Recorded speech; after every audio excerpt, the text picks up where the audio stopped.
তো দুদিন কমপ্লিট হয়ে গেছে। তো এখন বাজে ঘড়ির কাঁটায় 8:30।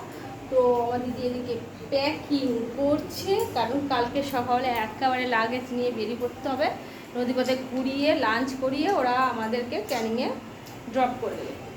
আর সেই জন্য একটু দেখতেই পেলে আমরা একটু মার্কেটে গেছিলাম। তো মার্কেট দিয়ে কী কিনেছি, প্রথমে কিনেছি এই যে আমি কিনেছি, বেশি কিছু কিনিনি, প্রচুর দাম। তো এই যে একটু নৌকাগুলো কিনেছি, দেখো এই সুন্দরবন লেখা আছে, সুন্দরবনের নৌকা। আর টাইগার ফাইগারও আছে। তো আমার দুষ্টু কিনেছে, যে কিনেছে আমার মেয়ে, এই যে মেয়ে কিনেছে দেখো।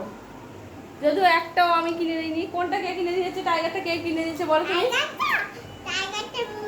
ভালো করে বলো। আতু আতু না, ভালো করে বলো। হ্যাঁ, মেজ দাদু কিনে দিয়েছে টাইগারটা দেখো। ও সত্যি করে বাঘ দেখিনি, কিন্তু নকল বাঘ নিয়ে যাচ্ছি বাড়িতে আমরা। তারপরে ডিয়ারটা কে কিনে দিয়েছে? ডিয়ারটা বলো। হ্যাঁ,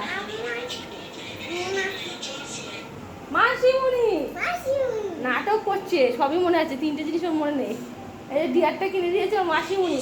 আর একটা ওই মেসো মাসিমুনি একই তো ব্যাপার হলো। আর এইটাও ওর কিনে দিচ্ছে ওর বদ দাদু।